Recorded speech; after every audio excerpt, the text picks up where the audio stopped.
Hello everyone, this is Bivermat. Today I am going to discuss the next part of the semiconductor. See, the full wave rectifier. In the last class, we studied about the concepts of half wave rectifiers. Now, we want to discuss the concept of full wave rectifier. Here, a full wave rectifier circuit gives a unidirectional output voltage during the both half of the input cycles. In the half wave rectifier, we studied that only one half of the input is converted into outputs. That's why there is only half output signals are there. That's why which is called as half wave rectifier. But in the given circuit means a full wave rectifier, in full wave rectifier, output voltages that gives this circuit, full wave rectifier circuit, that gives a unidirectional output voltages here, which is represented here, unidirectional output voltages during both half cycles, positive as well as negative. And the given circuit is shown in the figure. Here there are two diodes are used. One is D1, another one is D2 with the center trap transformer. Here this is a center trap transformer. Then one load resistor is taken with which is connected to output. See, now coming to the procedure. See here, during the positive half of the input signals, see, this is an input signal. We know that this is a AC input signals. Alternating current, alternating voltages are here. Positive half cycle and negative half cycle. During positive half cycle only, see. So first we need to consider only positive half cycle. During positive half cycle of the AC input, anode of the diode, see, so if we connect it to this, then this is a transformer. We know that the transformer which converts the voltage to the required value. Then once the input voltage is given, if we consider a positive cycle, then the positive the diode D1 p type of semiconductor is a forward biased, means nothing but, so during the positive half cycle, what happens here, the anode of the D1, see, this is anode and this is cathode. Anode of the D1 is positive with respect to center trap transformer, while that of the D2, here anode of the D2 is considered as a negative with respect to center trap transformer. Hence, D1 is a forward biased.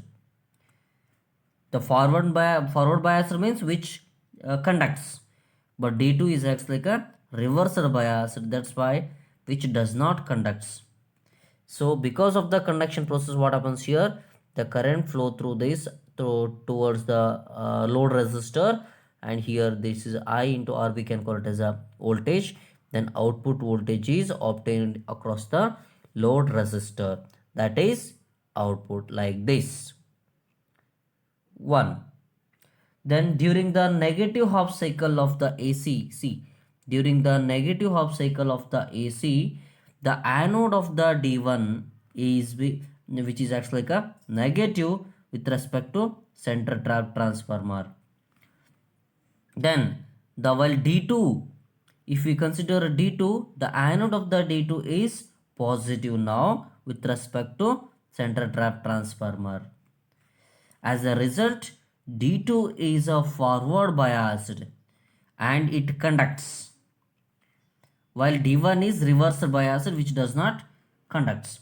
So D1, now D2 is a forward biased, hence the flow, there is a flow of current through the diode across the load resistor, and hence so there is a output voltage across the load resistor. See, during the negative half cycle will get output like this.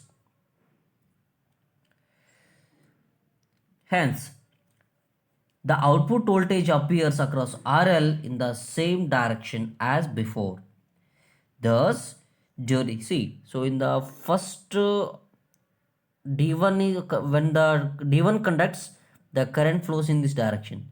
So now the D2 is conduction takes place. So here also there is the same flow of current in the same direction. Hence, the output voltage appears across RL in the same direction as before. Thus, during the half cycle of input, any of you can consider the current through RL flows in the same direction and output voltage is developed in the same direction. See, above circuit diagram shows the clear idea about the fluid rectifier, and these two, see this one and this one, which explains the waveforms of full wave rectifier. See, this is clearly explained here. So this is a input voltage. The above diagram shows the first one, this one, that shows the waveform of input alternating voltages, positive, negative, like this, alternating voltage. Shows that the another one shows the waveform of output. This is a DC direct current because it is only in the one directional. It is a unidirectional and this one is bidirectional. The conversion of bidirectional to unidirectional voltage, that is what we can call it as. So that type of process we can call it as a rectification. The circuit used for this we can call it as rectifier. This is the concept of full wave rectifier. Next, there are some special purpose diodes are there, in which Zener diode, light emitting diode, photodiode, a solar cell, like this. First one, Zener diode. What is that Zener diode? See, Zener diode is designed specially to operate in the reverse breakdown voltage region continuously without being damaged. Oh, we already learned that in reverse bias actually there is no flow of current. If voltage increases at particular voltage, the diode will be damage takes place. Normal diodes, but this is a special type of diode. See, definition I will explain now. A Zener diode is designed specially to operate in the reverse breakdown region continuously without being damaged.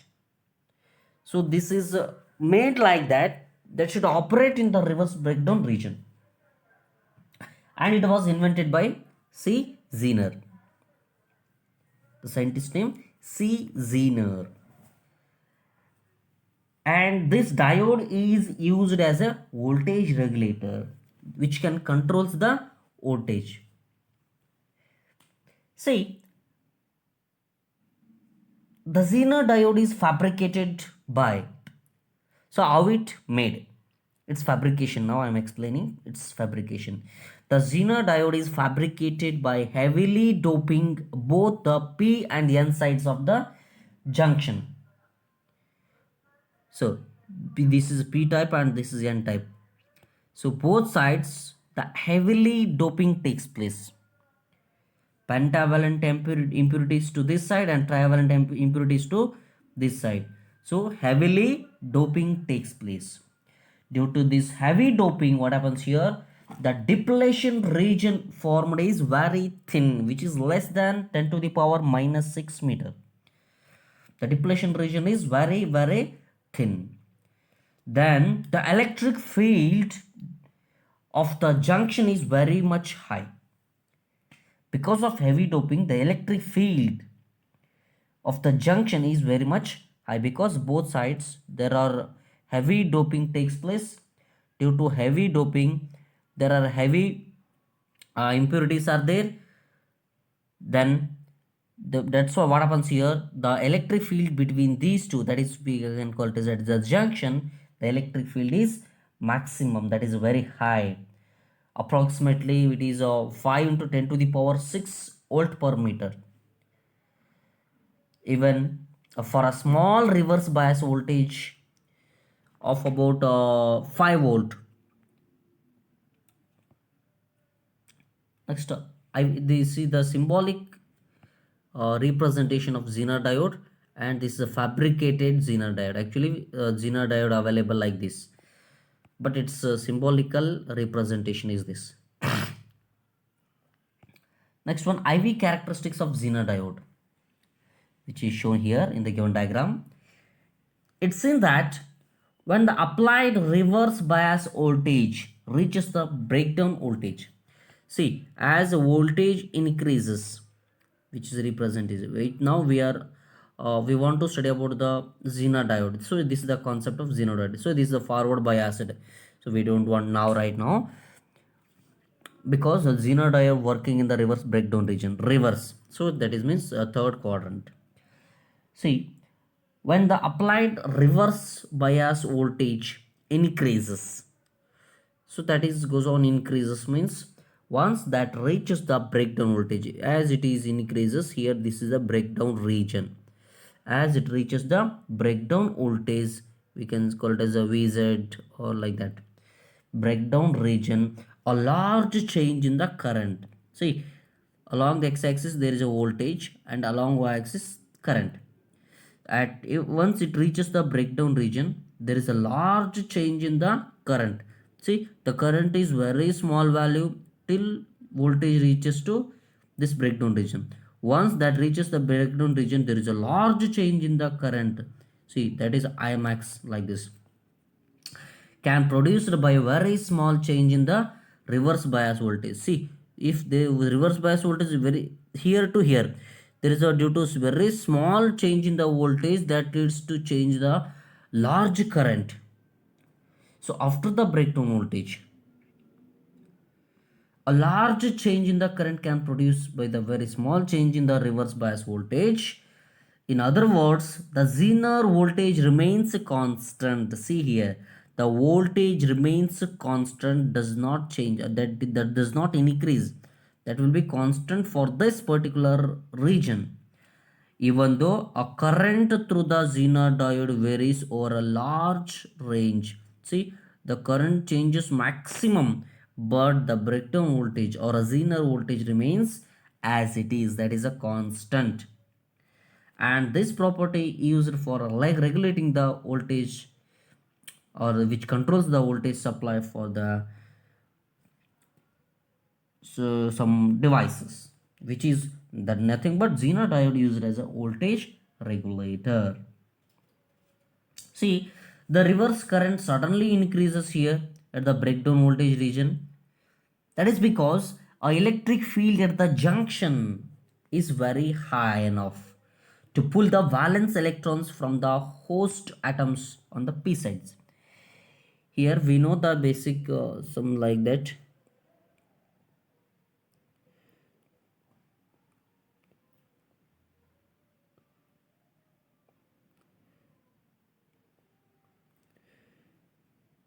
See, this is positive or negative. This is the region.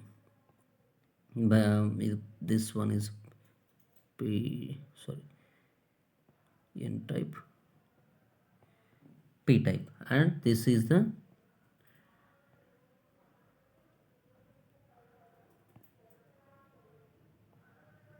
breakdown, sorry, this is the junction, pn junction.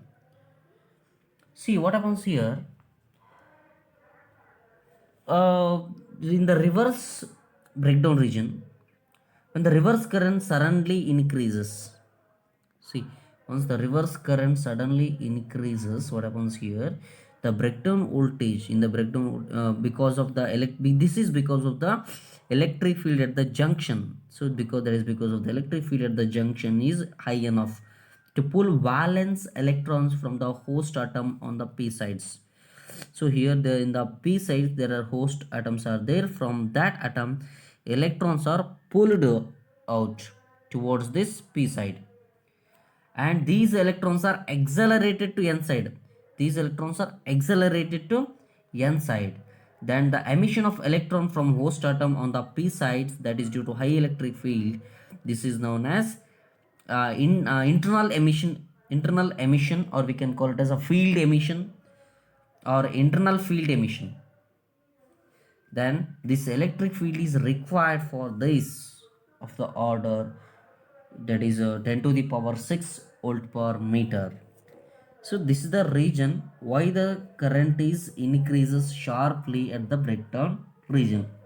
That is because of the high electric field. What happens here, this is very much high, enough to pull the electrons from the host atom. From the host atom, the electrons are pulled down towards this side. That's why there is a maximum increase in the current suddenly. So this is about the Zener diode. Then Zener diode is works like a voltage regulator. How the Zener diode is works like a voltage regulator, that we'll see in the next concept. See, this is that Zener diode as a voltage regulator here. One of the most important use of the Zener diode is in making the constant voltage power supply. So that makes constant power supply, which is works like a stabilizer. We know that stabilizer to the TV, fridges, like that. So that maintains the constant voltage. Like that here, this Zener diode that makes the constant voltage power supply. The circuit diagram for a voltage regulator using a Zener diode as shown here. See, unregulated or fluctuating DC voltage. Now we are supplying a unregulated input, or fluctuated, that is not a constant. It may be very varied input voltage. You can increase or decrease. See, the unregulated DC input voltage is connected to a Zener diode now. So this is a Zener diode. Now it is connected to this one, which is reverse biased. Now with this connection is reverse biased, because N type of semiconductor is connected to positive side and P type semiconductor is connected to negative side. Hence this is what we can call it as reverse biased. If the input voltage increases, see, now if the input voltage increases beyond the Zener breakdown voltage, now input voltage goes on, increases. See here, the voltage increases means this is a breakdown voltage. Beyond this, what happens, that is shown here.